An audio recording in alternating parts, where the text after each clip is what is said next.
ఈ కార్యక్రమాన్ని సమర్పించిన వారు MDH గరం మసాలా. ఆరోగ్యం ఇంకా న్యూట్రిషన్ దొరికే బాడీ స్ట్రాంగ్ గా అవుతుంది. కొంచెం తింటే కడుపు నిండా డైజెషన్ బాగా అవుతుంది. MDH సోయా టీ అసలైన protein. Welcome back to DNA. Telangana రాజకీయాల్లో టీఆర్ఎస్ అధినేత కవిత మరింత దూకుడు పెంచారు. సామాజిక న్యాయ సంకల్ప సభతో తన భవిష్యత్తు కార్యాచరణను ప్రకటించారు.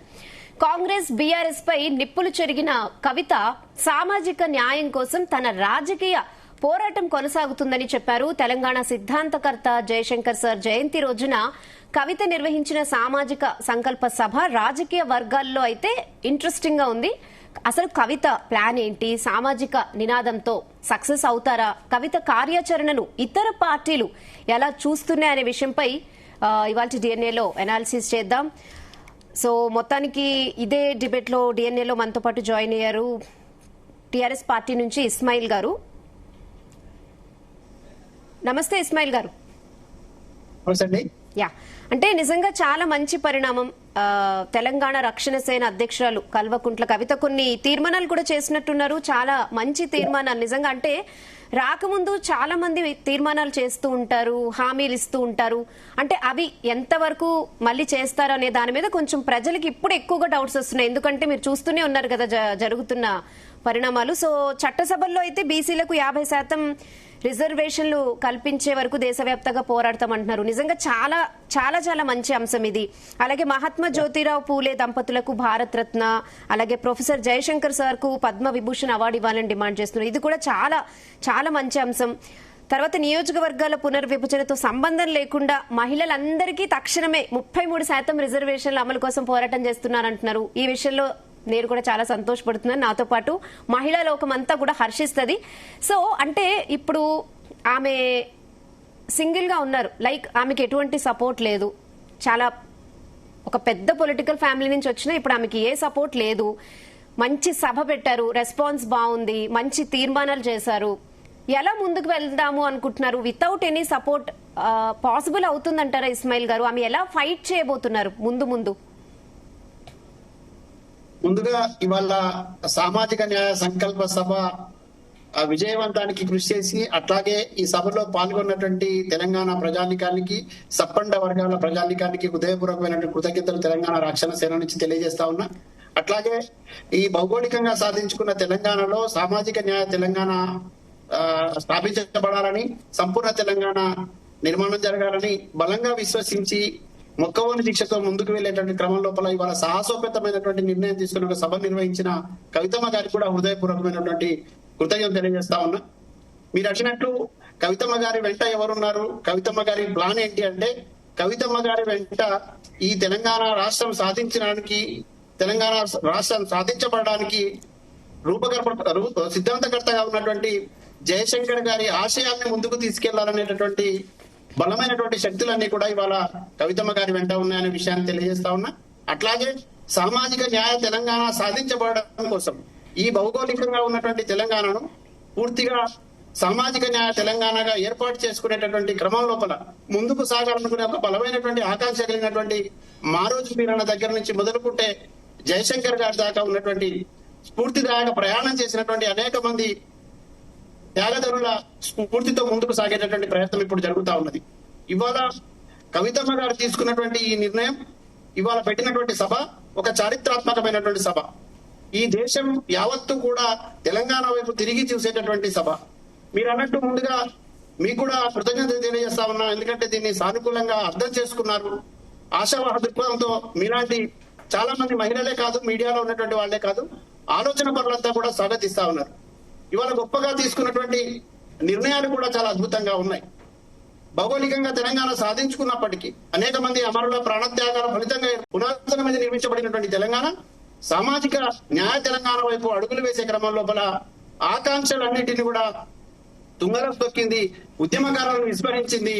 ఈ ప్రాంత ప్రజానికం కోరినటువంటి అనేక రకమైనటువంటి కోరికలను నెరవేర్చలేకపోయిందనే నిరుత్సాహం ఉన్న సందర్భం లోపల ఇవాళ తెలంగాణ రక్షణ సేన ఒక అడుగు ముందుకు వేసి ప్రజల ఆకాంక్షల్ని గౌరవిస్తూ, ఉద్యమకారుల ఆకాంక్షల్ని గౌరవిస్తూ అమరులు చూపిన తొవ్వలో ముందుకు పోతామని ఒక మహిళా శక్తిగా ఈ దేశవ్యాప్తంగా అద్భుతమైనటువంటి ఉద్యమాన్ని నిర్వహించాలని బలమైన కోరిక ఉన్న కవితమ్మ సామాజిక న్యాయ తెలంగాణ కోసం ఇవాళ బలమైనటువంటి సంకల్పం చేసి ప్రతిజ్ఞ కూడా మొత్తం తెలంగాణ రక్షణ సేన కార్యకర్తలతోనే కాదు అనేక సామాజిక వర్గాలుగా ఈ సభలో పాల్గొన్నటువంటి వేలాది మందితోని ప్రతిజ్ఞ చేయించినారు. ఇది చరిత్రలో మునిపెన్నడూ జరగలేదు.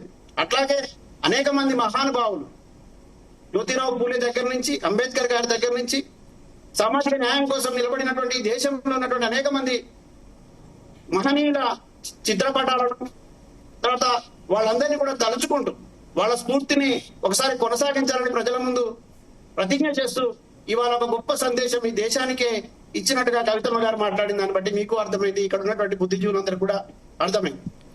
అట్లాగే ఇవాళ ఒక ప్రత్యేకమైన సందర్భం ఏమిటి అంటే ఈ దేశంలో అత్యధిక కాలం పాలించినటువంటి పార్టీలు తర్వాత మేము బడుగు బలహీన వర్గాల కోసం కృషి చేస్తామని చెప్పి హామీలు ఇచ్చి వచ్చినటువంటి రాజకీయ పార్టీలు ఏ ఒక్క హామీని నెరవేర్చకపోగా కేవలం ఓటు బ్యాంకుగా బలహీన వర్గాలను చూస్తున్నటువంటి ఈ తరుణం లోపల కవితమ్మ తెలంగాణ రాష్ట్రంలో విధ్వంసమైన తెలంగాణను పునర్నిర్మించేటటువంటి క్రమం లోపల ఇవాళ బలమైనటువంటి నిర్ణయం తీసుకున్నారు. ఇది రాజకీయాల కోసం కాదు, ఇక్కడ ఉన్నటువంటి సప్పండ వర్గాల ప్రజల ప్రయోజనం కోసం అనే విషయాన్ని కూడా ఈ సభ ద్వారా స్పష్టం చేసినారు.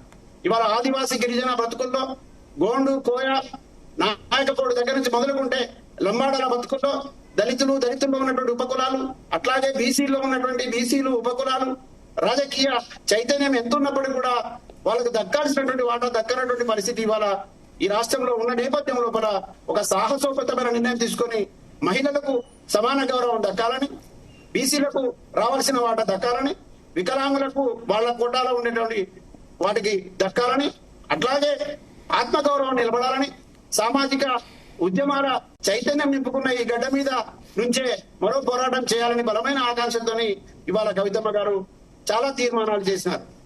ఇవాళ గల్లీ నుంచి మొదలుకుంటే ఢిల్లీ దాకా కూడా ఈ ప్రయాణం కొనసాగుతుందనే విశ్వాసాన్ని కూడా ప్రజలకు కలగజేసినారు. స్పష్టమైనటువంటి రూట్ మ్యాప్ ను కూడా ఈ సభ ద్వారా ఇచ్చి ఉన్నారు. ఓకే, యా, అనలిస్ట్ మధుసూదన్ రావు గారు కూడా ఉన్నారు. నమస్తే సార్. సో మాజీ ముఖ్యమంత్రి కేసీఆర్ కూతురు కవిత ఇప్పుడు తెలంగాణ రక్షణ సేనతో ముందుకొచ్చి ఇవాళ భౌగోళిక సాధన తర్వాత ఇప్పుడు సామాజిక న్యాయ తెలంగాణ కోసం ఫైట్ చేస్తానంటున్నారు. సో ఏం చెప్తారు మీరు? అంటే ఇవాళ కొన్ని తీర్మానాలు కూడా చేశారు, మీరు వినే ఉంటారు. కొన్ని తీర్మానాలు చేశారు. అలాగే ఆమె అగ్రవర్ణ కుటుంబంలో పుట్టినా కూడా అణగారిన వర్గాల సామాజిక న్యాయం కోసం తన జీవితాన్ని అంకితం చేసి పోరాటం చేస్తా అంటున్నారు. ఏం చెప్తారు? ఇదో సామెత ఉందండి, గుర్తొస్తలేదు, పరిమళించిన ఇదొక సామెత వస్తుంది ఒకటి.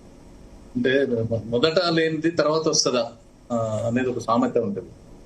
అంటే నేను కవితను విమర్శ చేయడం అని కాదు, మిత్రుడు చాలా అద్భుతంగా ఉపన్యాసం ఇచ్చిండ్రు. వారి పార్టీ లైన్, జరిగిన తీర్మానాలు, ఆ సభలో ఏం చెప్పిండ్రు, అవి ప్రతి పార్టీకి ఉండాల్సినటువంటి ఎజెండానే, లేకపోతే ప్రజలకు పోయేటువంటి పరిస్థితి ఉండదు. ఏ రాజకీయ పార్టీ అయినా, ఇప్పుడు మొన్న చిన్న చిన్న పార్టీలు, కొత్తగా పుట్టుకొచ్చే పార్టీ కావచ్చు, పాత పార్టీలు అయినా కూడా ఎవరైనా కూడా ఎలక్షన్స్ ముందు కానీ ప్రజలకు మీరు తీసుకుపోయే అంశాలు ఏమైనా కూడా మీరు చెప్పే అంశాలన్నీ ప్రతి పార్టీలో ఉంటాయి, కొత్త ఏం కాదు. ఏ రాజకీయ నాయకుడు అయినా కూడా ప్రజల్లోకి వచ్చే ముందు వాళ్ళ బలం పెంచుకోవడానికి, ప్రజల మద్దతు కూడగట్టుకోవడానికి ఇవన్నీ అంశాలు చెప్తూనే ఉంటారు. ఎట్ ది సేమ్ టైం నేను ఏమంటున్నా, కవిత అనే మేడం, కవిత గారు మీరు చెప్తున్న మీ కవిత బిడ్డ, ఆమె టీఆర్ఎస్ పార్టీలో 10 సంవత్సరాలు కంటిన్యూ అయినటువంటి సందర్భం.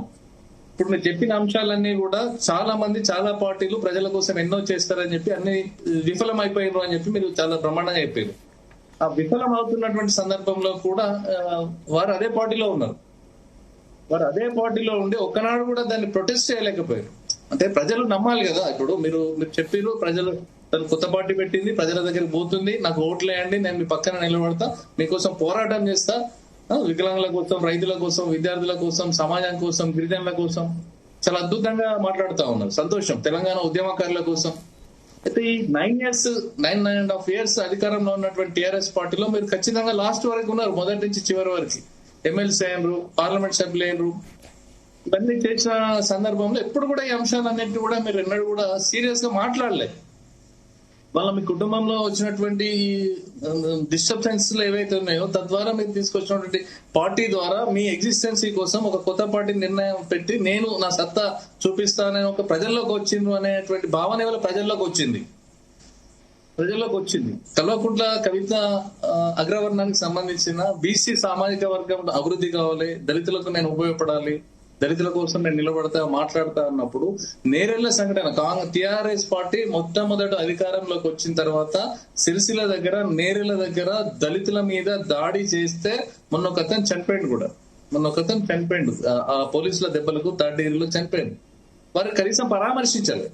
మీరు నాకు తెలియదు పరామర్శించినో తెలియదు, నేనైతే ఇక్కడ పత్రికలో పరామర్శించినట్లేదు. అంటే వాళ్ళ తండ్రి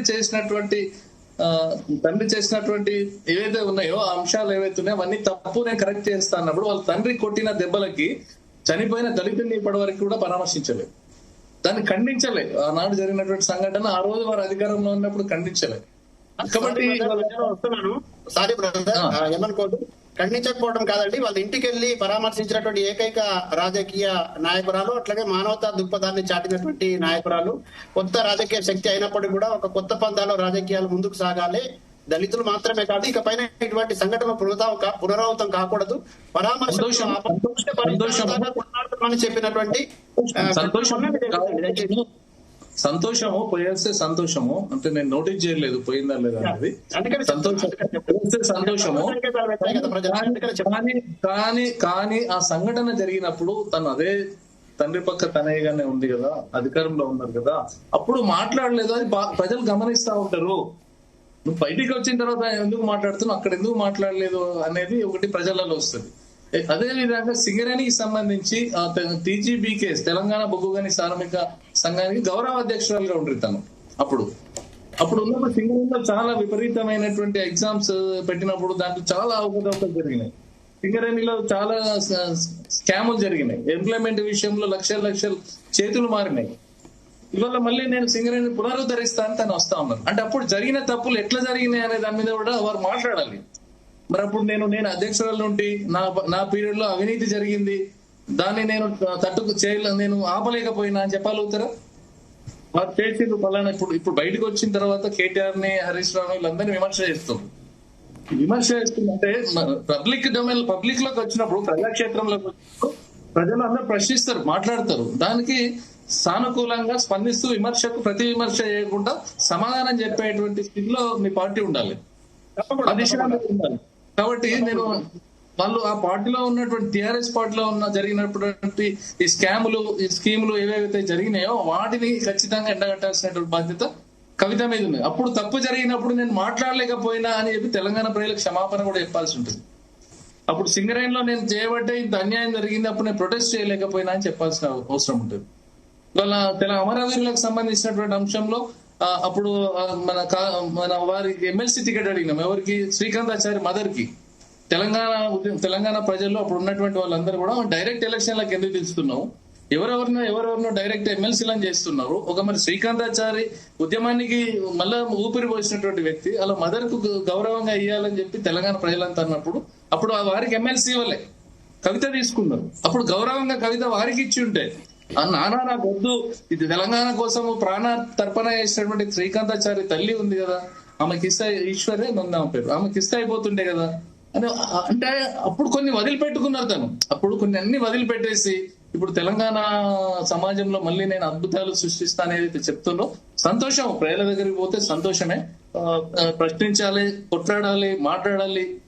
అదే విధంగా నాయకత్వంలో కూడా బీసీ వర్గాలని అధ్యక్ష స్థానం కావచ్చు, ఇంకోటి కావచ్చు, కీరోల్లో బీసీ సామాజిక వర్గాన్ని, దళిత సామాజిక వర్గాన్ని వాళ్ళ తండ్రిలాగా చేయకుండా, వాళ్ళ తండ్రి చేసినటువంటి పాత్ర ఏదైతే ఉన్నదో వాడుకొని వదిలిపెట్టేటువంటి కార్యక్రమం వీరు చేయకుండా అందరికి సమానమైనటువంటి బాధ్యతలు కూడా ఆ పార్టీలో ఇస్తే ఆ పార్టీని ప్రజలు నమ్మేటువంటి స్థితిలో ఉంటారు.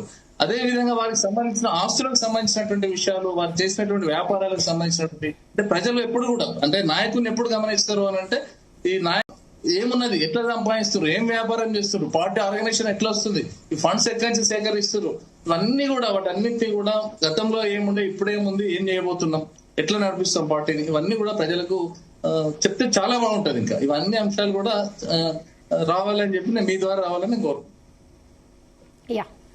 కాంగ్రెస్ నుంచి కైలాష్ నేత గారు కూడా ఉన్నారు. కైలాష్ గారు నమస్తే. గుడ్ ఈవినింగ్ అండి. అంటే ఇవాళ బీఆర్ఎస్ పార్టీ నుంచి కవిత గారు టిఆర్ఎస్ తెలంగాణ సంకల్ప సభ. హలో చెప్పండి.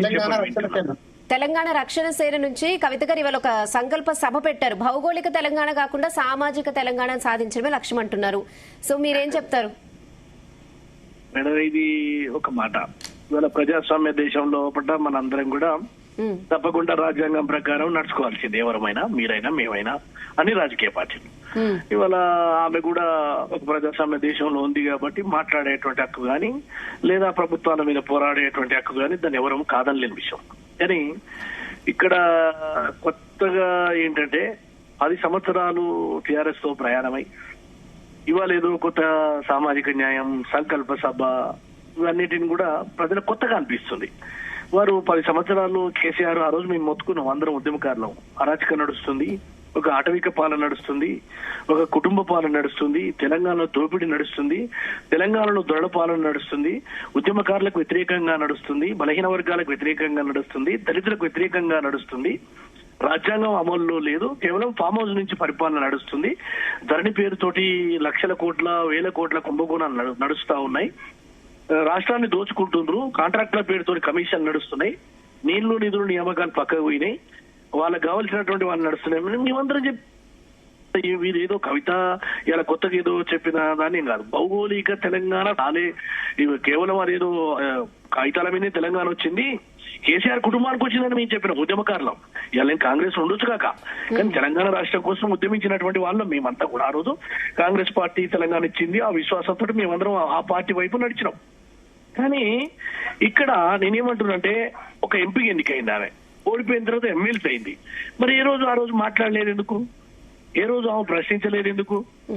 దళితులు సీఎం చేస్తాను డాడీ, మరి ఎందుకు చేయలేదు డాడీ అని అడిగితే ఈ సమాజం అంతా అయ్యో మా కవితక్క, మరో జయలలిత అక్క అనుకుంటాం మేమంతా. ఆ రోజు అడగలేడే, దళితులకు 3 ఎకరాలు ఇస్తాన్నావు డాడీ, ఎక్కడ పోయింది అని అడిగేది ఉండే. అది సాధ్యం కాలే. గిరిజనులకు, మైనార్టీలకు 10% రిజర్వేషన్ ఇస్తాన్నావు డాడీ, ఏమైంది డాడీ అని ఓ మై డాడీ అని అడిగితే మేమందరం కూడా సంతోషించేవాళ్ళం. లేదు ఉద్యమకారులకు ఒక పెన్షన్ ఇచ్చినవా డాడీ, ఉద్యమకారులను సన్మానించినవా? ఏది చేయలేదు కదా డాడీ నువ్వు. మరి ఎందుకు డాడీ భూములు ఇస్తా అంటివి, ఆ సైడ్ భూములు గుంజుకుంటివి, లేదు ఆంధ్రలో ప్రజలతో అంటే పెద్ద పెద్ద కాంట్రాక్టులు మొత్తం వాళ్ళకే ఇస్తవి. సరే మిగతా పార్టీలు అంటే నువ్వు ఉద్యమ పార్టీ కాదు, అది ప్రాంతీయ అస్తిత్వంతో కూడుకున్నటువంటి పార్టీలు కావు ఈ పార్టీలన్నీ, మిగతావన్నీ కూడా. ఏది బీజేపీ, కాంగ్రెస్, సిపిఐ, వాళ్ళు జాతీయ దృక్పథం ఉంటుంది, వాళ్ళు అంత పెద్దగా ఈ పట్టించుకోరు. కానీ ఒక ప్రాంతంలో, తెలుగు రాష్ట్రంలో ఉండి మనం మళ్ళీ ఉప ప్రాంతీయంగా ఎదిగినటువంటి పార్టీ మరి ఆ రోజు ఎందుకు ప్రశ్నించలే? నేనేం ఇప్పుడు ప్రశ్నించేందుకు ఆమెకు ఉన్నటువంటి స్వేచ్ఛ నేను కాదనను. కానీ ఇవాళ ఏదైతే ప్రశ్నిస్తున్న ప్రశ్నలు ఆ రోజు ప్రశ్నిస్తే ఆమె క్రెడిబిలిటీ ఉండేది అనేది నా భావన. సరే ఏదైనా ఇవాళ ప్రశ్నించడం, లేదా ఆ ప్రశ్నించిన దానికి మరి కేసీఆరే సమాధానం చెప్పాలి. కానీ మేము సామాజిక న్యాయం వైపు నడుస్తున్నాము. ఎన్నో సంవత్సరాలుగా ఉన్నటువంటిది గౌరవ ముఖ్యమంత్రి రేవంత్ రెడ్డి గారి నాయకత్వంలో ఒక వర్గీకరణ జరిగింది, ఇది సామాజిక న్యాయం. 80,000 ఉద్యోగాలు ఇచ్చినాం, సామాజిక న్యాయం. 42% బలహీన వర్గాలకు రిజర్వేషన్ ని చట్ట సభల్లో ఆమోదింపజేసి కేంద్రానికి పంపినాం. అక్కడ భారతీయ జనతా పార్టీని కార్నర్ చేయాల్సినటువంటి అవసరం ఉంది కవిత గారు, అది సామాజిక న్యాయం. అదేవిధంగా integrated schools, BC, SC, ST, మైనార్టీలకు, అగ్రకుల పేదలకు అందరికి కూడా ఒక దగ్గర చదువుకోవడం కోసం ఈనాడు 5,000 కోట్లతోటి రెసిడెన్షియల్ స్కూల్ కడుతున్నాం, ఇది సామాజిక న్యాయం. ఇవాళ ఏదైతే మీరు ఉటంకిస్తున్నటువంటి అంశాలు ఏవైతే ఉన్నాయో, మీరు 10 సంవత్సరాల కాలంలో ఒక్క పూట ఉద్యమం పేరుతోటి, విద్యార్థుల త్యాగంతో, లేకపోతే ఉద్యమకారులు అంటే జర్నలిస్టులు, లేకపోతే కవులు, కళాకారులు, మేధావుల రక్తంతో ఈ తెలంగాణ నిర్మాణం అయింది. ఇది ఏమి ఆషామాషికేం కాలేదు. సరే ఇవన్నీ ఒక ఎత్తు అయినా కాంగ్రెస్ పార్టీ సాహసంతో వేరే రాష్ట్రంలో నాశనం అయిపోతున్నా శ్రీమతి సోనియా గాంధీ గారు అయ్యో ఈ బిడ్డలకు ఉద్యోగాలు రావాలా, ఈ ప్రాంతంలో నీళ్లు కావాలా, నిధులు కావాలని చెప్పి ఒక ఆశయంతో ఇచ్చింది.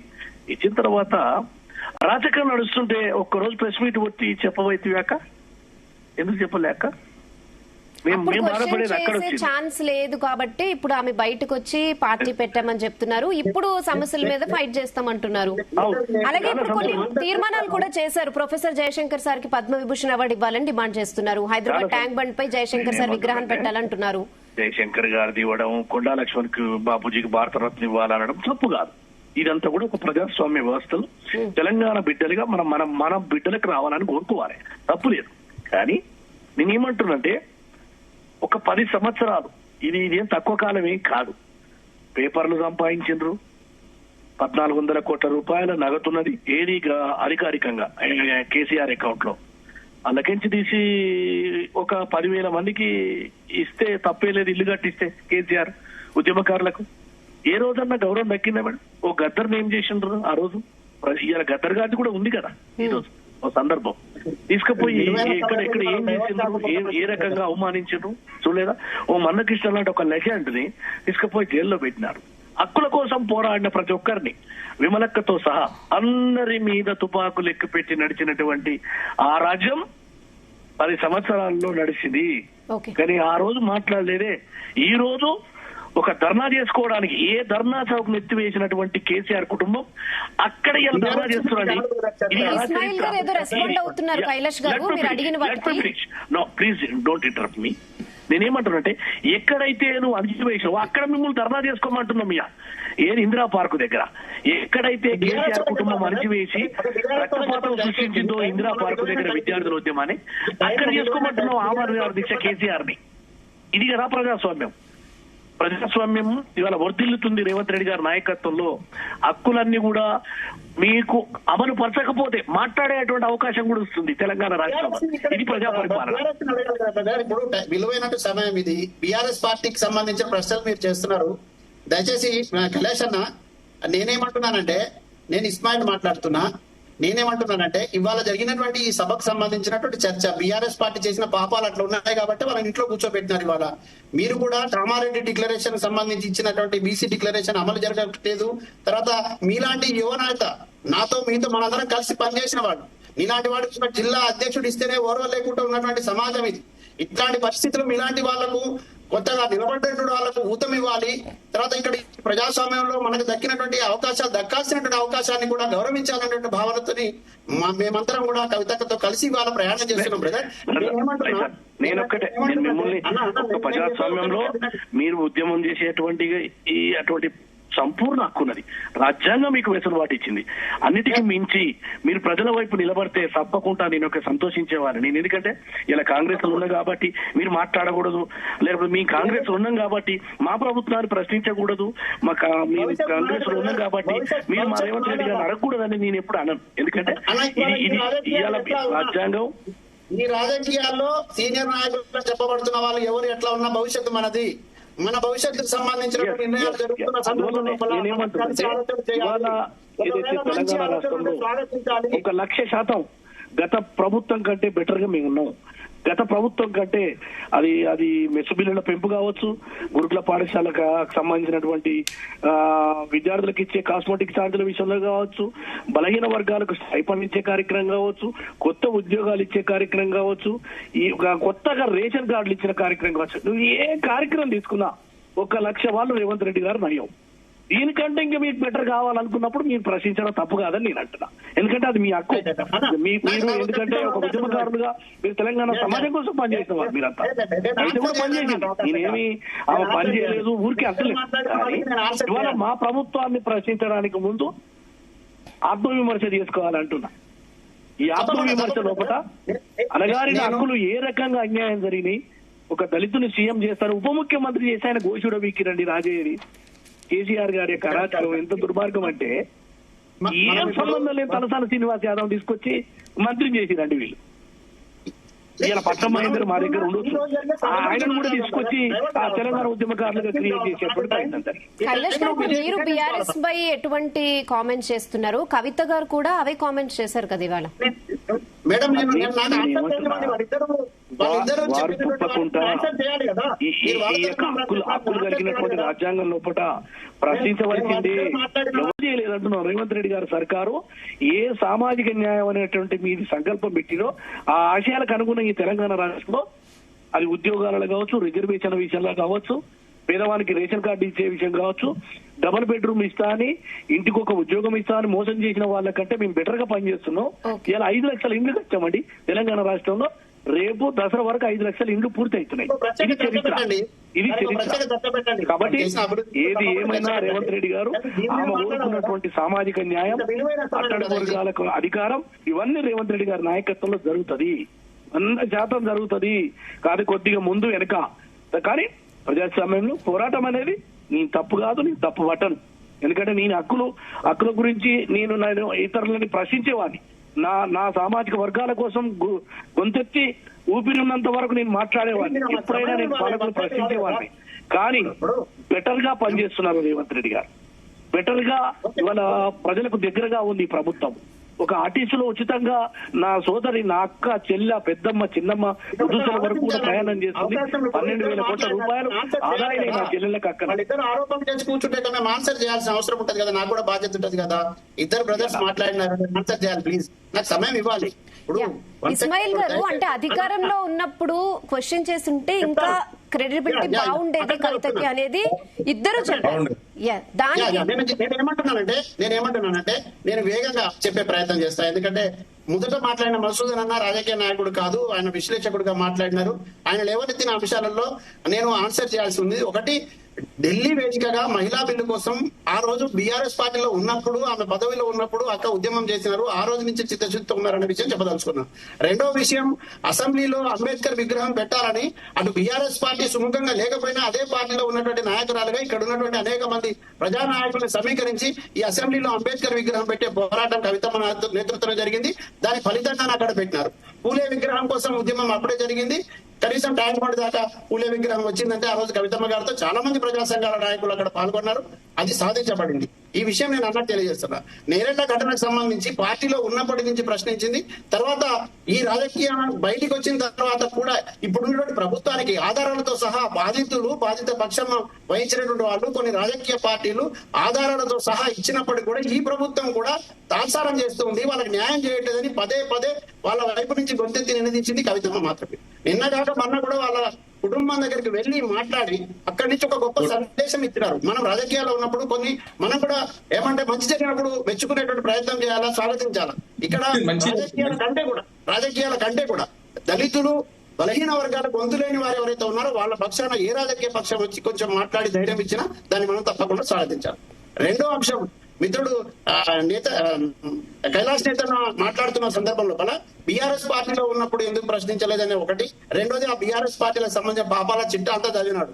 ఆ పాపాల చిట్ట ఫలితంగానే ఆ బీఆర్ఎస్ పార్టీ వాళ్ళ ఇంట్లో కూర్చున్నది. కవితమ్మ అనేక మార్లు పార్టీలో ఉండి కూడా అంతర్గతంగా మాట్లాడినారు, కొన్ని సందర్భాలు బహిరంగంగా మాట్లాడినారు. అమరవీరుల కుటుంబాలకు సంబంధించి పెన్షన్ చేయాలని, 1200 మందిని గుర్తించాలని, 1200 మందిని గుర్తించలేని పక్షంలో తనకు సాధ్యమైనంత వరకు జాగృతి ద్వారా చేసే ప్రయత్నం చేసినారు. అది తీసుకున్న లబ్ధిదారులకు తెలుసు. తర్వాత పార్టీలో కొంత యాక్టివ్ గా ఉన్న వాళ్ళకి తెలుసు. తర్వాత పసుపు రైతులకు సంబంధించిన అంశం వచ్చి ఆత్మహత్యలు జరుగుతున్నప్పుడు బీఆర్ఎస్ పార్టీ కానీ ఆ ప్రభుత్వం కూడా స్పందించకపోతే తానే స్వయంగా జాగృతి సంస్థ నుంచి కొంతకాలం పాటు రైతులకు పెన్షన్ ఇచ్చినటువంటి పరిస్థితి కూడా కవితమ్మకున్నది. నేను ఇంకొక పాయింట్ ఏం చెప్తున్నా అంటే, దయచేసి కైలాష్ నేత అన్నా, అట్లాగే మసూదన్ అన్నా, తర్వాత ఇక్కడ ఈ ఛానల్ చూస్తున్నటువంటి మిగతా రాజకీయ పార్టీలకు సంబంధించిన సందేహాలు ఉండవచ్చు. అప్పుడు ఎందుకు మాట్లాడలేదు, ఇప్పుడు మాట్లాడుతున్నారని. కానీ ఇవాళ ఉన్నటువంటి రాజకీయ పరిణామాలు మొత్తం చూసినప్పుడు ఈ సందర్భంలో కూడా మాట్లాడకపోతే సరైనది కాదు. ఒకటి, భౌగోళిక తెలంగాణ అనుకున్నాం, వచ్చింది. జయశంకర్ గారు చెప్పినటువంటి మాట, రాష్ట్రం వచ్చిన దాకా రాష్ట్రం కోసం కొట్లాడదాం, రాష్ట్రం వచ్చినాక తప్పకుండా సామాజిక ఉద్యమాలు జరగాలని జయశంకర్ గారు బలంగా చెప్పినారు. ఇవాళ ఒక సందర్భం వచ్చింది. కాంగ్రెస్ పార్టీ మీద కూడా విశ్వాసం ఉంది. ఇందిరమ్మ దగ్గర నుంచి, నెహ్రూ దగ్గర నుంచి ఇవాళ దాకా కూడా బడుగులు బలహీన వర్గాలకు మేము ఉపయోగం చేస్తామనేటటువంటి వాగ్దానాలు చాలా సందర్భాల్లో చేసినారు. నేను ఇవాళ వేరే ఉదాహరణ చెప్పను. నా సమకాలికుడు, నేను కైలాష్ నేతకు సంబంధించిన అంశమే ప్రస్తావిస్తా. మా జిల్లాకు సంబంధించిన వాడు ఒక జిల్లా అధ్యక్ష పదవికి అర్హుడా కాదా, ఆయనకు ఇచ్చినటువంటి దానికి ఎంత సతమతం కంఫర్ట్ గా ఉన్నాడా కైలాష్ నేతను నేను ఈ వేదిక ద్వారా అడుగుతా ఉన్నా. నీకు ఎన్ని రకాల అవమానాలు జరుగుతున్నాయి, ఇట్లాంటి అవమానాలు మనకు జరగకూడదని ఆలోచించాలని నేను విజ్ఞప్తి చేస్తా ఉన్నా. రాజకీయాలు చేద్దాం, ఏ రాజకీయ పార్టీలో రాజకీయాలు చేద్దాం, కానీ కొన్ని సందర్భాలు వచ్చినప్పుడు న్యాయం వైపు నిలబడడానికి మనం ప్రయత్నం చేయాలి. మంచికో చెడుకో, ఇవాళ ఏ అగ్రకులంలో పుట్టినప్పుడు కూడా మన వర్గాలకు సంబంధించిన ఒక నినాదాన్ని సజీవంగా నిలబెట్టడం కోసం ఇక్కడి నుంచి ఢిల్లీ దాకా ఉద్యమం చేసిన ఒక ఆడబిడ్డ చెప్పినప్పుడు దాన్ని స్వాగతించాల్సిన అవసరం ఉన్నది. సందర్భం వచ్చినప్పుడు మనం కొన్ని సందర్భాల్లో కలుస్తాం, కొన్ని సందర్భాల్లో రాజకీయంగా విభేదాలు ఉంటాయి. కానీ ఇది రాజకీయాల కంటే కూడా సకల జనుల ప్రజల తెలంగాణకు సంబంధించిన అంశంగా మనం భావించాలని నేను విజ్ఞప్తి చేస్తా ఉన్నా. యా ఎస్ కైలాష్ గారు. మేడం, సోదరులు వివరించినటువంటి అంశాల గురించి సరే, వారు నేను కంఫర్ట్ ఉన్నా లేదు, ఇవన్నీ సమాజంలో మా వర్గాలకు జరిగేదే. ఇలా ఏం కొత్త కాదు, రేపు పాత కాదు. మేమేం దాని గురించి బాధపడేటువంటి తత్వం కాదు. మేము ఎందుకంటే మా రక్తంలో, మా డిఎన్ఏలో ఉంది, పోరాటం ఉంది. మేము పోరాటం అంతిమంగా ఫలితం ఇస్తుంది. అది తెలంగాణ రాష్ట్రం కూడా పుట్టు మొదలప్పుడు ఎంత ఇబ్బంది అయిందో, రాష్ట్రం సాధించే వరకు ఏ రకంగా అయిందో వస్తుంది ఒకనాడికి. కానీ నేనేమంటున్నంటే, ఇవాళ సామాజిక న్యాయం అనేది సమాజంలో వట్టిగా రాదు. అనేక మంది అనేక సందర్భాలలో మాట్లాడి అది భావజాల వ్యాప్తి అయినప్పుడు డెఫినెట్గా వస్తుంది. కానీ ఇప్పుడు ఈ సమాజం లోపల ఏమైపోయింది, ఖరీదైనటువంటి రాజకీయాల్లో ఖరీదైనటువంటి మనుషుల మధ్య ఓటుని నోటు రూపంలో మార్చేటువంటి పరిస్థితి. ఇంకా ఇది ఈ పార్టీ ఆ పార్టీ నేను చెప్పదలుచుకోలేదు, అంత అది కలుషితం అయిపోయింది. అటువంటి సందర్భాల్లో అంతకు మించి మనం ఏం ఆశించలేము. ఉన్న దాంట్లో మనం దాన్ని ముందుకు పోవడమే తప్పనిసరైన పరిస్థితి. అది నేనైనా, మా ఇస్మాల్ గారైనా, ఇంకోరైనా. కాబట్టి వాటి గురించి మనం ఇప్పుడు మాట్లాడి సమయం వృధా చేసుకోవడం ఒక ఎత్తు అయితే, ఉన్న పార్టీలో మనం ఏ రకంగా ముందుకు పోవడం అనే దాని మీదనే నేను శ్రద్ధ పెడుతున్నాం. ఎవరి ముందర చేయి దాచి లేదా తల వంచి తల వంపులు తెచ్చేటువంటి పనులు మేము చెయ్యం. ఇక్కడ డెఫినెట్ గా ఒక ఉద్యమ స్ఫూర్తి ఉన్నటువంటి వాళ్ళం. యూనివర్సిటీలో నేను MA, MSc, BEd, BLIC, PhD జాగ్రఫీలో చేసిన వాడిని, నేను అన్ని చదువుకున్న వాడిని, సమాజం యొక్క లోతుపాతలు అన్ని చూసిన వాడిని, నేను అన్ని ఉద్యమాలు చూసి వచ్చినవాడిని. 14 సంవత్సరాలు తెలంగాణ ఉద్యమంలో ప్రత్యక్షంగా పరోక్షంగా పాల్గొన్న వాడిని. ఉస్మానియా యూనివర్సిటీ 2001 నుంచి 2014 దాకా అక్కడ 14 తెలంగాణ ఏర్పడిన తర్వాత నేను బయటకు వచ్చేసిన. కాంగ్రెస్ పార్టీతో పయనమైన నాది మొదటి నుంచి కొంత కాంగ్రెస్ భావజాలం. ఏమంటున్నంటే, ఇవాళ కవితక్క గారు తీసుకున్నటువంటి ఎజెండా తప్పకుండా బలహీన వర్గాలకు న్యాయం చేసేదైతే డెఫినెట్ గా సమాజం అందరూ యాక్సెప్ట్ చేస్తారు. కానీ సందర్భం నేనేమంటున్నంటే, ఇప్పుడు చేస్తున్నటువంటి దాన్ని కూడా మనం విస్మరించరాదా అంటున్నా. ప్రభుత్వంలో ఇప్పుడు మీరు మాట్లాడుతున్న వారు ఏ కులమో నాకు తెలియదు, ఛానల్ వారు ఏ కులమో నాకు తెలియదు, వినే వాళ్ళు ఏ కులమో నాకు తెలియదు. పుట్టుక మన చేతిలో లేదు. కానీ సమాజం కోసం పనిచేయాలి. విధి వంచితులు, ఇబ్బందులు పడ్డవారు, సమాజంలో ఉండబడేటువంటి పేదలు, ఆకలితో, దారిద్ర్యంతో, ఆ తర్వాత రకరకాల ఇబ్బందులు ఉన్న వాళ్ళ కోసం పనిచేసే వాడే లీడర్. కులం పేరుతోటి, మతం పేరుతోటి చేసే వాళ్ళు ఎవరు కూడా అది కాదు. కానీ ఎక్కువగా పీడించబడ్డటువంటి వర్గాలు ఈ సమాజంలో ఉన్నారు. బీసీ, ఎస్సీ, మైనార్టీ వర్గాలలో. సరే, కొంత మిగతా వర్గాల్లో కంఫర్ట్ గా భూములు ఉండడం, ఆస్తులు ఉండడం, వాళ్ళకి రాజ్యాధికారం ఉండడం లేనటువంటి వాళ్ళ గురించి మనం తప్పకుండా కొట్లాడాలి. కొట్లాడిన వాళ్ళు అగ్రకులం కాకూడదా, తప్పేం లేదు. అది మనం ఎప్పుడు కూడా తప్పు పట్టకూడదు. ఎందుకంటే నేను వ్యతిరేకిని, నేను బలహీన వర్గాలైనా అయితే నేను బలహీన వర్గాలు కాబట్టి బలహీన వర్గాల కోసం పనిచేస్తాను అనుకోకూడదు. నా కాడికి వాడు లేనివాడు ఆర్థికంగా ఆకలితో ఇబ్బంది అయినప్పుడు, కష్టం వచ్చినప్పుడు అగ్రకులమైనా నేను సేవ చేయాలి. అది కదా రాజకీయం అంటే. కానీ నేను పలాని కులానికే పనిచేస్తా, పలాని జిల్లాల వానికే చేస్తా, పలానికి మతం పనిచేస్తా అనే కుచితమైన భావజాలం ఉండేటువంటి వాళ్ళని మనం రాజకీయ నాయకులు అనబడదు. అది ఒక సంస్థగానే చూడాలి. మనం చూస్తలేము, సమాజంలో కుల సంఘాలు పెడుతున్నాయి. కార్తీక మాసం అని పేరు చెప్తారు, సమాజాన్ని మొత్తం ఉద్ధరిస్తామని చెప్తారు. కులాల వారిగా చండాలమైన సంస్కృతి వచ్చిందండి. ఇది నేను వ్యతిరేకం అండి. దీనికి ఏం సంస్కృతి ఇది?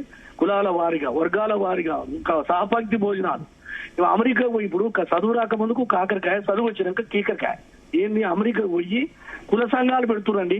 ఆట, నాట, తోట, లొటపీసు, ఇవన్నీ ఏం సంఘాలు? ఈ సంఘాలు ఏమైనా బుద్ధి ఉందా అండి? మానవుడు, మనిషి, సమాజము, విలువలు, పేదరికం, ఉద్యోగాలు, వీటి గురించి మాట్లాడాలి. ఆరోగ్యం గురించి మాట్లాడాలా? ఆ పేద వాళ్ళకు చదువు రాకపోతే వాళ్ళకు ఆ ఊళ్ళో ఏదైనా కట్టియాలి. కుల సంఘాలు పెట్టి డ్యాన్సులు వేయడం, కుల సంఘాలు పెట్టి మీటింగ్లు పెట్టి ఇక్కడ వాళ్ళ కులం వాళ్ళని పిలుస్తున్నారు. ఇప్పుడు అలాంటి మీటింగ్స్ కి మీ పార్టీ నుంచి కూడా వెళ్తూ ఉంటారు కదా రిప్రజెంటేటివ్స్ గా పిలిచినప్పుడు. నేను ఒకటే అంటున్నా, మీరు కూడా వెళ్తారు. మీరు ఏమైనా రిజెక్ట్ చేస్తారా? మీరు ఇంత ధైర్యంగా ఇప్పుడు మాట్లాడుతున్నారు, ఎవరైనా కుల సంఘాలు ఏమైనా పెట్టి మిమ్మల్ని పిలిచినప్పుడు మీరు రిజెక్ట్ చేయగలరా? నేను ఒకటే, నిజంగా కాంగ్రెస్ దీని మీద ఫైట్ చేస్తుందా? అమ్మ నేను ఒక్కటి చెప్తా, పేదవానికి అదే నా కులంలో చాలా బాగా మాట్లాడారు నిజంగా కైలాష్ గారు. బట్ ఇది జరిగే పనేనా? Let me finish. నేను ఒక్కటే మాట చెప్తున్నా, నా కులంలో పేదవాడు పుస్తకాలు లేకపోతే ఆ కార్యక్రమాన్ని పుస్తకాలు పంచే కార్యక్రమం అయితే పోతా. నా కులంలో ఎవడన్నా ఆకలితో ఉన్నాడు, వారికి 10,000 సాయం చేద్దామంటే మళ్ళీ ఇక్కడ కూడా మీ కులంలో అని అంటున్నారు కదా. వింటే నేనేం చెప్తున్నా, ఇక్కడ నన్ను కులానికి ఆపాదిస్తారు కదా మీరు.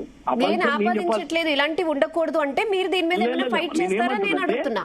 సహాయం చేసేది ఊరికి కాలుకు దెబ్బ తాకింది, వాడు లేవలేని పరిస్థితి ఉన్నది, ఓ 20,000 50,000 ఇస్తే సాయం అయితే గది సాయం అంటారు. కానీ పిచ్చి పీక్ స్టేజ్ చేసిన తర్వాత నువ్వు కోటాను కోట్లు సంపాదించిన తర్వాత కుల సంఘాలు పెట్టడం కాదమ్మా, పేదోనికి సాయం ఏమంటున్నావు ఆ కులంలో. ఎగ్జాక్ట్లీ మీ కులంలో ఎవరికైనా బాధ ఉంటే డెఫినెట్ గా మీరు వెళ్తారు, సాయం చేస్తారు. సాయం, ఆకలి, పేదరికం ఒకప్పుడు అందుకే ఈ కులాల వర్గాలు జరిగాయి. అట్లీస్ట్ ఇలా కులాల వర్గాలు ఉన్నప్పుడు అట్లీస్ట్ ఆ కులం వాళ్ళు ఈ కులం వాళ్ళకి సహాయం చేసుకోవడం ఇవన్నీ జరుగుతాయని ఒకప్పుడు స్టార్ట్ చేసింది. ఇప్పుడు ఇంతవరకు కంటిన్యూ అవుతుంది. అది ఎంత వరకు వెళ్తుంది అనేది ఇప్పుడు మొత్తం ప్రపంచం చూస్తుంది.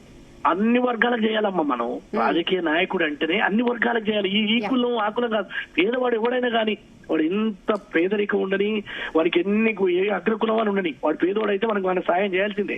అది కదా మానవత్వం. కవిత గారు కొన్ని పార్టీ తీర్మానాలు కూడా చేశారు, అందులో మీరు కూడా కొన్ని చేయగలిగితే చేస్తారా? మరి ఇప్పుడు ఒక్క మాట, వాళ్ళు ఏం చేసిరో నేను చూడలేదు. ఒక్కటి మాత్రం నేను చెప్తున్నా, మా ముఖ్యమంత్రి గారు సామాజిక న్యాయానికి పెద్దపీట వేసి ఇవాళ ఎమ్మెల్సీల కానించి ఉద్యమకారులకు ఇచ్చిండ్రు. గుర్తుపెట్టుకోవాలి, 5 క్యాబినెట్ ఎస్సీ ఎస్టీలకు ఇచ్చిండ్రు సామాజిక న్యాయం. మేము ఎవరు చెప్తే నేర్చుకునేది కాదండి. ఓసీ సీఎం ఉన్నాడు, డిప్యూటీ సీఎం దళితులు ఉన్నారు, బీసీ అధ్యక్షులు ఉన్నారు. బ్యూటీ ఆఫ్ సోషల్ జస్టిస్ ఇది మేము చెప్పేది. రాజ్యసభ సభ్యులు ఒక చౌదరికి ఇస్తే, ఒక గౌడ్కి ఇస్తే, బీసీకి ఇస్తే ఇట్లా ఎమ్మెల్సీలు వచ్చినాయి అనుకో, ఒకరు బీసీకి ఇచ్చినాం, ఒకరికి ఎస్సీకి ఇచ్చినాం, ఒక అద్దంకి దాకరికి ఇచ్చినాం, ఉద్యమంలో పనిచేసిన వాళ్ళకి ఇచ్చారు, వారు కోదండరామ్ లాంటి ఆయన పెద్దన్న పాత్ర పోషించండి ఇట్లా ఇచ్చుకుంటూ వచ్చినాం, మైనార్టీలకు ఇచ్చినాం. అన్ని వర్గాలని అవకాశం ఉన్నంత మేరకు సంతృప్తి పట్టి సామాజిక న్యాయం వైపు తీసుకుపోయే ఏకైక పార్టీ కాంగ్రెస్ పార్టీ. 100% ఒక్క మాట నేనేమడుగుతున్నానంటే, సామాజిక న్యాయం అంటే మీరు అన్నట్టు పేదరికంలో ఎవరైతే ఉన్నారో ఆ పేదరికంలో ఉన్న వాళ్ళని ఆదుకోవాల్సిన అవసరం ఉన్నది. ఏ కులమైనా మతమైనా పట్టించుకోకుండా పేదరిక నిర్మూలన కోసం ప్రయత్నం జరగాలి. అది రాజ్యాంగంలో అంబేద్కర్ చెప్పినప్పుడు అది మనం ఏమంటున్నానంటే, ఈ బీసీ డిక్లరేషన్, కామారెడ్డి డిక్లరేషన్ ఎందుకు అమలు జరగట్లేదు అనేది అడగాలన్న మీరు పార్టీలో. తర్వాత మీరు ఇక్కడ జరిగినటువంటి దళితులకు సంబంధించినటువంటి ఇచ్చినటువంటి డిక్లరేషన్ ఎందుకు ఇవాళ పక్కన పడిపోయింది అనేది ఒకటి అడగాలి. తర్వాత 24,000 స్కూళ్ళు ఉంటే 4,000 స్కూళ్ళకే వెళ్తున్నాం అనేటువంటి రేవంత్ రెడ్డి అట్లా అడగకూడదండి, మా బిడ్డనంతా చదువుకోవాలని మీరు అడగాలి. అట్లాగే సప్లాన్ సంబంధించిన నిధులు ఎంతైతే రావాలన్నా అది కంప్లీట్ గా విడుదల చేయాలని మీరు అడగాలి. తర్వాత ఏదైతే రిజర్వేషన్లకు సంబంధించిన అంశం ఉన్నదో ఆ రిజర్వేషన్ల ఆధారంగా ఉద్యోగాల భర్తీకి సంబంధించిన దాంట్లో ఎక్కడ తాత్సారం జరగకుండా పూర్తిగా జరగాలని మీరు అడగాలి. రాహుల్ గాంధీ గారు ఏదైతే ఆర్టీసీ క్రాస్ రోడ్కి వచ్చి టీ తాగి ఇక్కడ నిరుద్యోగులకు భరోసా ఇచ్చి వెళ్ళినాడో, మరి ఆ నిరుద్యోగుల భరోసా మేము నెరవేర్చినామనే ధైర్యంగా మళ్ళీ రాహుల్ గాంధీ గారు వచ్చి ఆర్టీసీలో నిలబడాలని మీరు అడగాల. మీలాంటి యువకులకు ఎన్నికల ముందు ఖచ్చితంగా న్యాయం చేస్తామని చెప్పి మాట తప్పి ఏదో కొంతమంది చేసి వాళ్ళను సతమతమయ్యేటువంటి పరిస్థితి నుంచి విముక్తి కలిగించాలి. పూర్తి స్థాయి రాజకీయంగా అవగాహన ఉన్నటువంటి మీలాంటి వాళ్ళని చట్టసభలు పంపాలన్నటువంటి విషయంలో ఎందుకు విస్మరిస్తున్నారని మీరు అడగాల కైలాష్ నేతన్న. ఇట్లాంటి అనేక అంశాలు మీరు వదిలిపెట్టి ఇవాళ కేవలం 1-2 అంశాలు తీసుకుని రాజకీయ కోణంలో మనం ఎంతసేపటికి రాజకీయ ప్రయోజనం కాదన్న, ఇక్కడ ప్రజా ప్రయోజనం నెరవేర్చాలా, వర్గ ప్రయోజనాలు నెరవేరబడాలా, మన వర్గాల ప్రయోజనం. ఫైనల్ గా కంక్లూడ్ చేద్దాం ఇస్మాయిల్ గారు, టైం లేదు. సామాజిక తెలంగాణ నినాదంతో కవిత అసలు నెక్స్ట్ ఏం చేయబోతున్నారు? మాకు కూడా మంచిదే, ఇప్పుడు కవిత గారు ముందుకు వచ్చారు, క్వశ్చన్ చేస్తారంటున్నారు, మాకు కూడా మంచిదే. ఇప్పుడు ప్రతిపక్షాలు క్వశ్చన్ చేసే స్టేజ్ లో లేరు, విమర్శలు, ప్రతి విమర్శలు, డైవర్షన్ పాలిటిక్స్ ఇవే చూస్తున్నారు. సరే వచ్చారు మంచిగా, మాజీ సీఎం కూతురు, డెఫినెట్ గా మేము స్వాగతిస్తున్నాం. క్వశ్చన్ చేయడం వల్ల మంచిదే కదా, డెఫినెట్ గా మంచి జరుగుతుంది. సో ఏం చేయదలుచుకున్నారు నెక్స్ట్? కవిత ఏం చేయబోతున్నారు? నేను సూటిగా స్పష్టంగా చెప్తానండి, తెలంగాణ రాష్ట్రంలో ఇప్పటి వరకు వివక్షకు గురి అయినటువంటి, అసమానతలకు గురి అయినటువంటి, విస్మరించబడినటువంటి వర్గాల ప్రయోజనమే మా ప్రథమ ప్రాధాన్యం అండి. ఆ వర్గాల ప్రయోజనం కోరి ఇప్పుడు రాజకీయాల దగ్గర నుంచి, స్థానిక సంస్థల నుంచి మొదలుకుంటే చట్టసభల దాకా, అట్లాగే గ్రామంలో ఉన్నటువంటి గ్రామ పంచాయతీ నుంచి మొదలుకుంటే ఇక్కడ శాసనసభ, శాసన మండలిలో పనిచేసే ఉద్యోగుల దాకా, మొత్తం ఈ రాష్ట్రంలో ఉన్నటువంటి సప్పండ వర్గాల ప్రాతినిధ్యం మాకు దక్కాలి అనేటటువంటి ఆకాంక్ష బలంగా వినిపిస్తున్నటువంటి వర్గాలకు న్యాయం జరిగేదాకా, ఇక్కడి నుంచి ఢిల్లీ దాకా దేశమంతా దండోరా వేస్తూ ఈ తెలంగాణ సామాజిక న్యాయ తెలంగాణ ఉద్యమానికి సంబంధించినటువంటి ఉద్దేశాలను పూర్తిగా జాతీయ స్థాయిలో తీసుకెళ్తాం. ఈ రాష్ట్ర ప్రభుత్వం కూడా శాసనసభలో బిల్లు పెట్టేటటువంటి ఒత్తిడిని తీసుకొస్తాం. వీళ్ళ చిత్తశుద్ధిని గనక మనం ఒకసారి చూస్తే వాళ్ళు ఎక్కడైతే విస్మరించినారో మళ్ళీ ఒకసారి అట్లాంటి ప్రయత్నం చేయకుండా ప్రజల వైపుని సమీకరించి ఉద్యమాలు చేస్తాం. జాతీయ స్థాయిలో కేంద్ర ప్రభుత్వానికి కూడా ఒత్తిడి తీసుకోవడానికి ప్రయత్నం చేస్తాం. మహిళలకు సముచిత స్థానం కల్పించాలి, బీసీలకు సముచిత స్థానం రావాలి, 50% తప్పకుండా బీసీలకు రిజర్వేషన్ రావాలి, 33% మహిళా రిజర్వేషన్ అమలు జరగాలి. అదే విధంగా ఇప్పటి వరకు కనీసం గ్రామ పంచాయతీ వార్డు మెంబర్ గా కాని కులాలు కొన్ని ఉన్నాయి.